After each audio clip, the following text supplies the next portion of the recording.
पुण्यश्लोक राजमाता अहिल्याबाई होळकर यांच्या कार्याचं या ठिकाणी मी काही अहवाल देण्यासाठी बसलो नाही। त्यांचं लोकोपयोगी आणि अनेक मंदिराचं आणि अनेक धार्मिक स्थळाचं पुनर्जीवन महाराष्ट्रापासून तर देशाच्या कानाकोपऱ्यापर्यंत पुण्यश्लोक अहिल्याबाई होळकरांनी त्यांचं कार्य त्या पद्धतीचं केलेलं आहे। पण आता काशी जे आमच्या हिंदूंचं श्रद्धास्थान आहे, ते काशी एक शहर नाही तर काशी एक हिंदूच्या श्रद्धास्थानातलं एक महत्त्वाचं स्थान आहे। आणि त्या ठिकाणी नरेंद्र मोदीजी हे त्या भागातले खासदार आहेत, एकदा नाही तर तीनदा। त्यांनी विकासाच्या नावाने जे काही कॉरिडॉर तयार करण्याचा निर्णय घेतला, त्या निर्णयामध्ये अनेक मंदिरं उद्ध्वस्त त्यांनी मागच्या काळात केले। गुजरातचेच बिल्डर त्या ठिकाणी आणलेत, गुजरातचेच रिडेव्हलपर त्या ठिकाणी आणलेत आणि त्या माध्यमातून त्या ठिकाणी मॉल सिस्टीम उभी केली। आता दुसऱ्या टप्प्यामध्ये मणिकर्णिका या ठिकाणी, ज्या ठिकाणी देशातून नाहीतर विदेशातून अनेक लोकांना वाटतं की मला त्या ठिकाणी माझा अंतिम संस्कार व्हावा आणि त्या ठिकाणातून आम्हाला स्वर्ग मिळतं, अशा पद्धतीची एक भूमिका हिंदू श्रद्धेमध्ये आहे। त्याही स्थळाला योगी आणि मोदी या दोघांनी हिंदूचा बुरखा जो घातलेला आहे, त्यांनी त्याही स्थळाला उद्ध्वस्त केलेला आहे। त्या ठिकाणी पुण्यश्लोक अहिल्यादेवी होळकरांचं मोठी प्रतिमा होती, ती प्रतिमा पण त्या ठिकाणी तोडली गेली आणि पुण्यश्लोक अहिल्याबाई माता होळकरांच्या परिवारातल्या लोकांनी तिथल्या राज्य सरकारला पत्र दिलं, पण ते ऐकलं गेलं नाही। आणि या माध्यमातून आमच्या भावना दुखवल्या गेलेल्या आहेत, समस्त हिंदू समाजाच्या भावना दुखवल्या गेलेल्या आहेत, समस्त धनगर समाजाच्या भावना दुखवल्या गेलेल्या आहेत। आणि मी परवा उत्तर प्रदेशचे मुख्यमंत्री योगी आदित्यनाथ जी यांचं प्रेस ऐकत होतो, ते म्हणत होते की असं कुठलंही कार्य त्या ठिकाणी झालेलं नाही, AI माध्यमातून त्या ठिकाणी चुकीचं फुटेजेस पाठवले जातात, अशा पद्धतीचं योगी आदित्यनाथजी सांगतात आहेत। पण वस्तुस्थिती त्या ठिकाणी म्हणजे स्वतः होळकर परिवारातली लोक त्या ठिकाणी गेलेत, तिथली परिस्थिती पाहिली, त्यांनी तिथल्या राज्य सरकारला पत्र दिलं आणि तरीसुद्धा योगी आदित्यनाथजी खोटे बोलतात आहेत। म्हणजे आता संताचा बुरखा घातलेला व्यक्तीसुद्धा खोटं बोलत आहे, अशा पद्धतीचं चित्र आहे। आणि म्हणून मी महाराष्ट्रातून उद्या काशीला जातो आहे। मी अहिल्याबाई होळकरांच्या महाराष्ट्रातून जातो आहे आणि त्या ठिकाणातली वस्तुस्थिती बघून मी आणि ज्या पद्धतीनं त्या ठिकाणी राजमाता अहिल्याबाई होळकरांच्या प्रतिमेचं उद्ध्वस्त करण्याचं काम केलं गेलेलं आहे, हिंदूच्या भावना दुखवल्या गेलेल्या आहेत, या सगळ्या भूमिकेला त्या ठिकाणी जाऊन आम्ही त्या ठिकाणी सरकारचा, योगी सरकारचा आणि मोदी सरकारचा निषेध करण्याचा आम्ही संकल्प घेतलेला आहे। उद्या मी सकाळी त्या ठिकाणी जाणार आहे आणि त्यासाठी मी आपल्या समोर आलेलो आहे।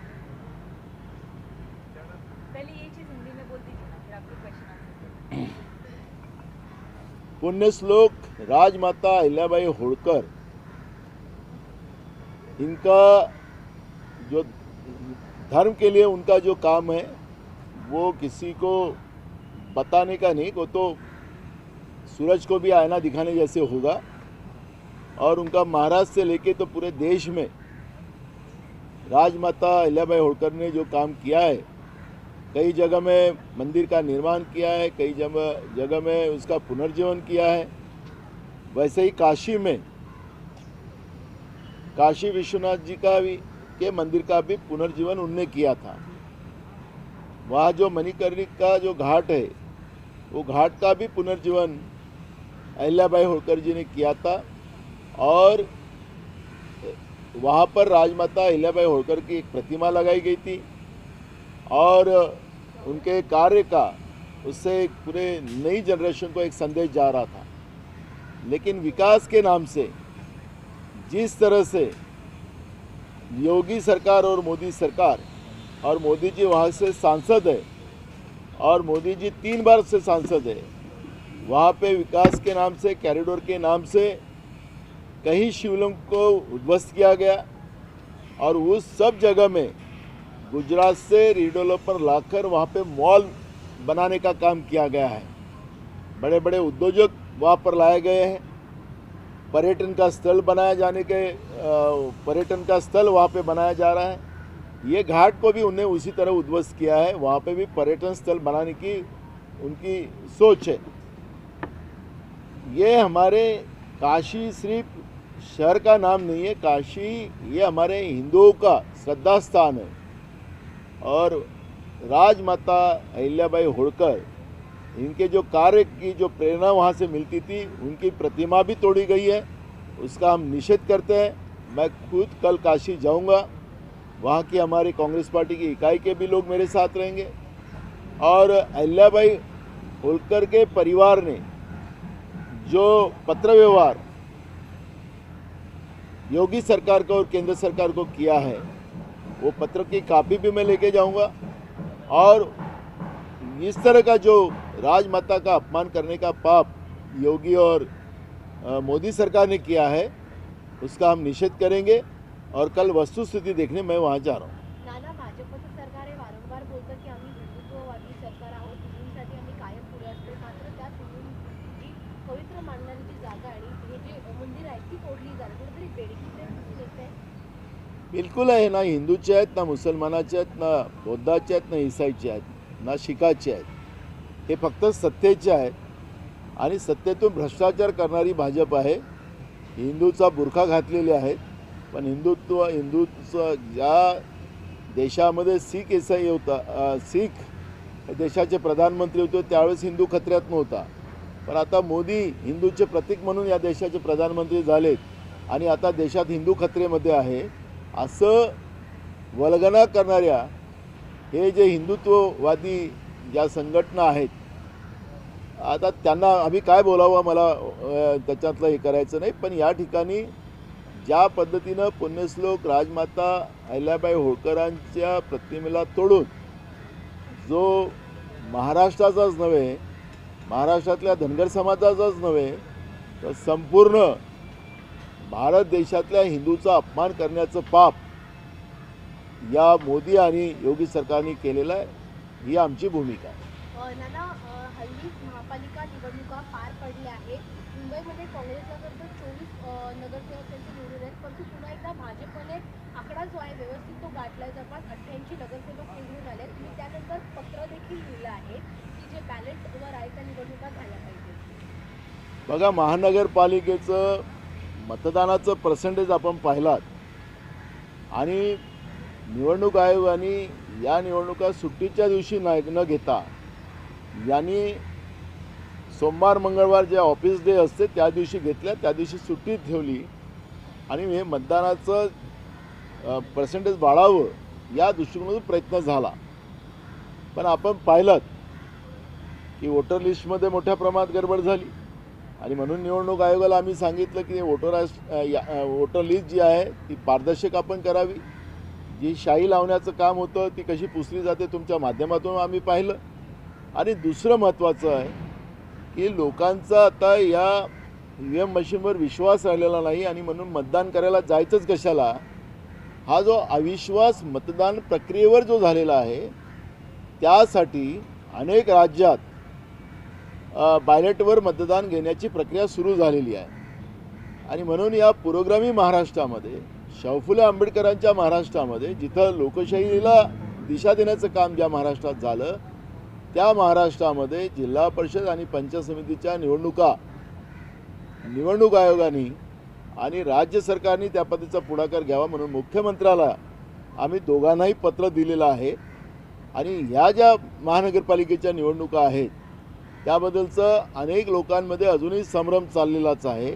त्यामुळे कोण जिंकला कोण हारला हा नाही, आमचा मुद्दा एक आहे की जे लोकशाहीवर मतदानाच्या प्रक्रियेवर जे जनतेचं अविश्वास निर्माण होत चाललेला आहे त्या अविश्वासाला दूर करण्याचं काम निवडणूक आयोगाने बॅलेटवर मतदान करून करावं असं आमची भूमिका आहे. बीएमसी मध्ये मराठी नगरसेवकांची संख्या कमी आहे. त्याच पार्श्वभूमीवर पालघरमध्येही जे सरकारकडून शासनाकडून जी नोटिसा निघत आहेत त्या आता गुजरातीमधून निघाल्या आहेत. एकीकडे इकडे बीएमसी मध्ये मराठी संख्या जास्त, दुसरीकडे गुजरातीची नोटीस काढणं कुठे ना कुठे असं वाटतं की ते महाराष्ट्राचं गुजरातीकरण व्हायला सुरुवात झाली. मी तुम्हाला हा विषय मी जेव्हा प्रदेशाध्यक्ष असताना मी त्याच वेळेस मांडलेला होता, त्यानंतर मग अनेक राजकीय पक्षाच्या नेत्यांनी मांडलेला आहे. मुंबई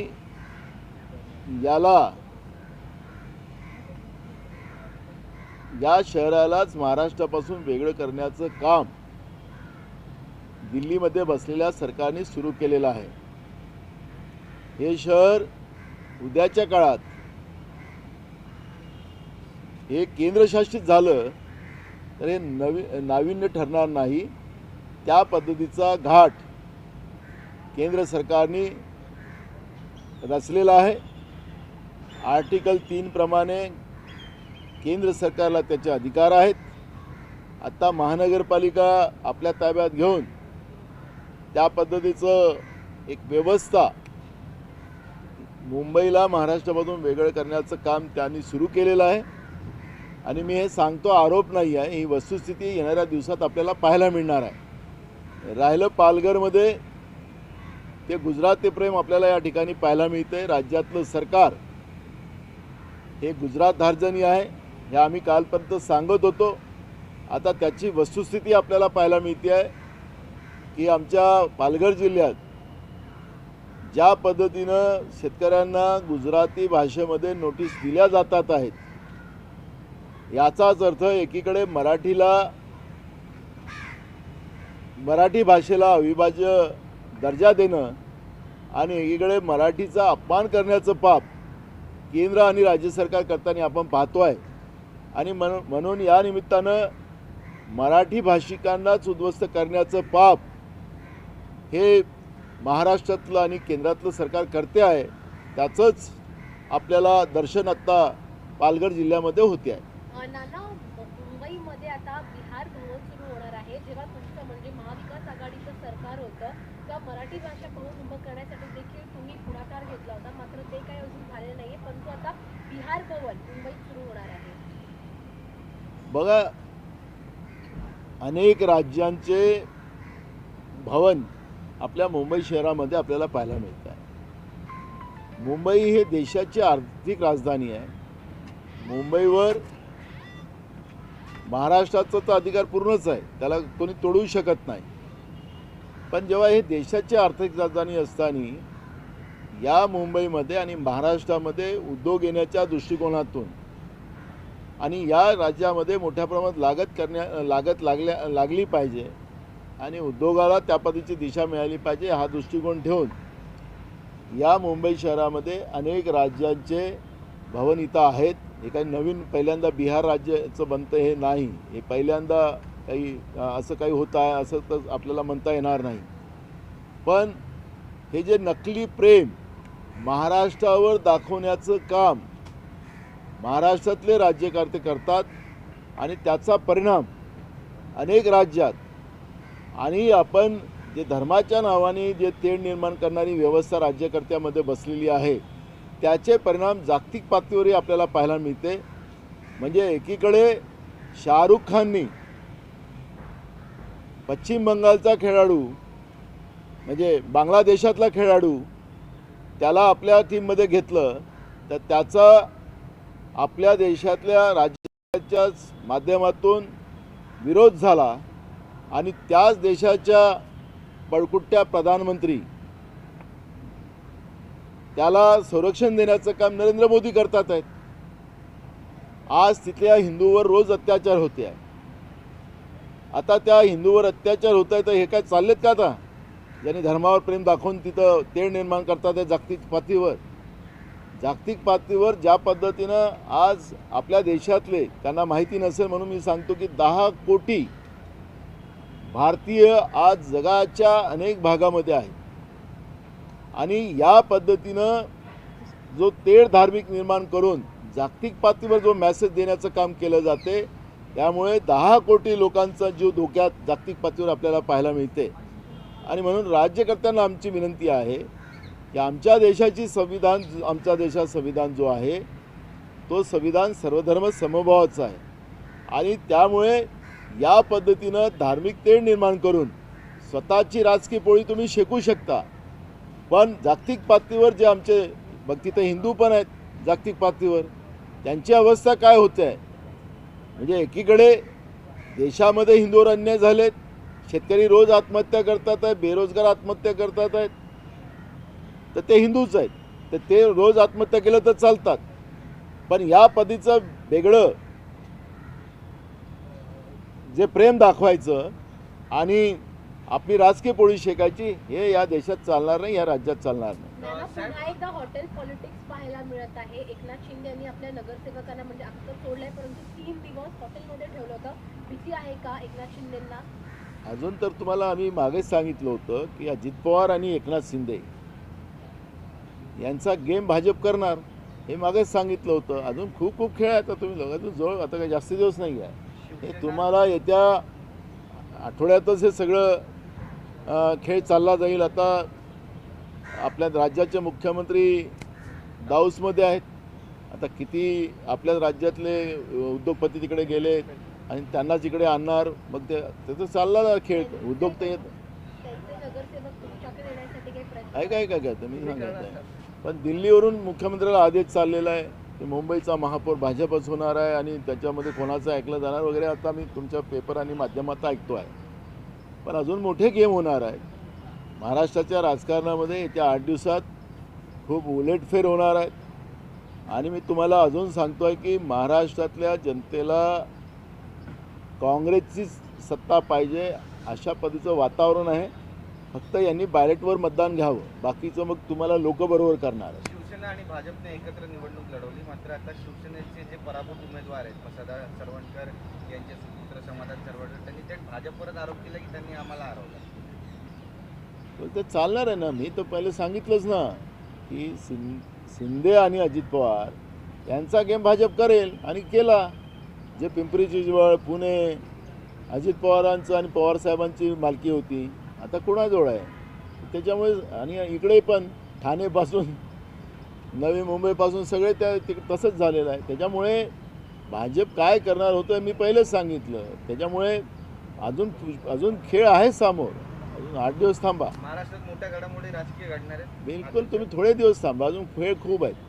नाना, आपल्याच पक्षातून खरं तर वाद समोर येते. वारंवार पाहतोय वर्षा गायकवाड असेल, भाई जगताप असेल, एकमेकांवर आरोप प्रत्यारोप करतायत. विजय होऊन देखील आता मागणी होते वर्षा गायकवाड यांच्या राजीनाम्याची. एक बघा, मला असं वाटतं की जाहीरपणे वक्तव्य करण्यापेक्षा पक्षाच्या मिटिंगमध्ये सगळ्यांनी आपलं मत मांडण्याचा अधिकार आहे. आमच्या काँग्रेसमध्ये फ्रीडम आहे. फ्रीडमचा अर्थ पार्टी मिटिंगमध्ये बोलण्याचा अधिकार आहे. बाहेर वक्तव्य या पद्धतीचं कोणीही करू नये असं आमचं मत. मुंबई महानगरपालिकेच्या दृष्टिकोनातून एक प्रश्न आहे की सध्या वंचित आणि आपली युती होती. वंचितने 16 जागांवरती आपला एकही उमेदवार दिला नाही, त्याचबरोबर काँग्रेसचाही उमेदवार नव्हता. तर या भूमिकेबाबत काय सांगा? ही गंभीर बाब आहे. जेव्हा पक्षाची मिटिंग होईल या विषयावरची सगळी चर्चा होईल, त्याच्यामध्ये आम्ही चर्चा करू. ते पक्षाच्या राजकीय जे दिशा आम्हाला भविष्यात ठरवायची आहे त्याच्यामध्ये या सगळ्या विषयावरचा आढावा आम्ही घेऊ. आत्ता हे अलायन्स झालेलं होतं, का उभं नाही झालं, काय नाही, त्याच्यावरची चर्चा आत्ता करण्याचं काही कारण नाही. नवीन राष्ट्रीय अध्यक्ष झाले, वंचित बहुजन आघाडी बीजेपीचे नवीन राष्ट्रीय अध्यक्ष झालेले आहेत. आणि महाराष्ट्रातले बरेचसे आमदार आज दिल्लीमध्ये आहेत. त्यांच्या स्वागतासाठी कसं पाहताय याकडे? नवीन आणि नवीन नितीन नवीन आणि ते सांगतो नवीन आणि नवीन राष्ट्रीय अध्यक्ष भारतीय जनता पार्टी झाले, त्याला आमच्या शुभेच्छाच आहे. पण नड्डांनी जसं संघाची आम्हाला गरज नाही असं सांगितलं होतं, आता नवीननी त्याच्यावर नवीन अध्यक्षांनी आपली प्रतिक्रिया व्यक्त करावी एवढंच आमची अपेक्षा. नाही नाही नाना मुद्दा असा आहे त्याच्यामध्ये 52 वयवर्ष असलेले नितीन गडकरी जेव्हा अध्यक्ष झाले होते, जेव्हा तुम्ही खासदार होता तेव्हा, आता 45 वयवर्ष झाले वाचलं तर तेव्हा 45 वरती 46 आता प्रधानमंत्री पण तसंच नवीन आपल्या राष्ट्रीय अध्यक्षासारखा तरुण करावा असं भाजपला काही तशा पद्धतीची सद्बुद्धी यावं अशी अपेक्षा. मी काय म्हटलं तुम्हाला सांगितलं आत्ताच करावं ना. जसं नड्डा होते, नड्डांना काढून तरुण राष्ट्रीय अध्यक्ष केला, तसं आता बदलून तरुण अध्यक्ष प्रधानमंत्री करावं अशा सदिच्छा.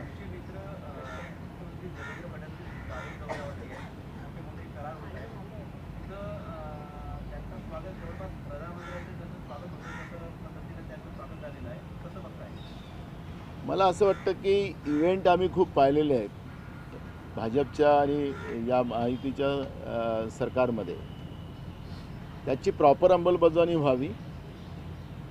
म्हणजे शिंदेंनी पण खूप सारे लाखो करोड रुपयाचे या ठिकाणी उद्योग आणलेले होते. मग आमचा प्रश्न असा आहे की मग बेरोजगारी महाराष्ट्रात का वाढली, त्याचं उत्तर त्यांनी द्यावं. उद्योग लागले असते तर तुम्हाला महाराष्ट्र हा बेरोजगाराचा महाराष्ट्र म्हणून ओळखला गेला नसता. म्हणून मला असं वाटतं की जेव्हा जेव्हा येतील ते देशात आपल्या दाऊसमधून थंड हवेतून तिथून जेव्हा येतील तर थंड डोक्याने वस्तुस्थिती त्या ठिकाणी मांडावी. पहिलेच राज्य कर्जामध्ये डुबलेलं आहे, 10 लाख कोटीच्या वर. कर्मचाऱ्याचे पगारही आम्ही ओव्हरड्राफ्ट करून देतो आहे, त्यामुळे कर्मचाऱ्याचे पगारासाठी पैसा नाही, विकासासाठी पैसा नाही. पण दाऊसमध्ये जाऊन कोट्यावधी रुपये खर्च, कोट्यावधी, हलका खर्च नाही होत. म्हणजे शिंदेंचाही आपण त्यावेळेचा खर्च पाहिला किती मोठा खर्च होता तो. त्यामुळे कोट्यावधी रुपये जे खर्च करून जेव्हा येतील जनतेचे, त्यावेळेस महाराष्ट्रामध्ये मोठ्या प्रमाणात उद्योग यावे हीच अपेक्षा आमची. सत्कार आणि इव्हेंट याच्यावर आमचं लक्ष नाही, कारण की जनतेच्या पैशाची लूट करणं प्रधानमंत्री असतील की मुख्यमंत्री असतील ते करतातच आहेत. त्यामुळे आम्हाला त्याच्यामध्ये जास्त जायचं नाही, पण त्या पैशाचा उपयोग या ठिकाणी प्रॉपर व्हावा आणि मोठ्या प्रमाणात उद्योग यावेत ही अपेक्षा आमची आहे. एक दावा केलाय संजय राऊत यांनी, ते म्हणतात की एकनाथ शिंदे यांना महायुतीमध्ये ठेवायचं की नाही याबाबत दिल्लीमध्ये चिंतन बैठका सुरू आहेत. हा दावा किती सार्थ वाटतं? काय संजय राऊत दिल्लीत खासदार आहेत, त्याच्यामुळे त्यांना खूप सारं माहिती असेल. तिथं भाजपचं चिंतन काय चाललेलं असेल त्यांना जास्त माहीत असेल. पण मी तुम्हाला मगाशी सांगितलं की येत्या 8-10 दिवस या 2-4-8 दिवसात मोठ्या घडामोडी महाराष्ट्राच्या राजकारणात पाहायला मिळतील असं आम्हाला वाटतं आहे. कारण की जे खलबत्ते चाललेले आहेत सत्ता पक्षामध्ये, त्यामुळे खलबत्ते किती दाऊसहून आल्यावरून आतापर्यंत दाऊसवरून सगळं चक्र चाललेलं आहे. तर त्यामुळे दाऊस आणि दिल्ली, द आणि द या 2 ठिकाणी जे चाललेले आहेत द मध्ये, तर त्याच्यामध्ये काय खेळ आता येऊन मुंबईमध्ये काय होणार तर त्यामध्ये आपल्याला येईल, कळेल त्याच्यावर.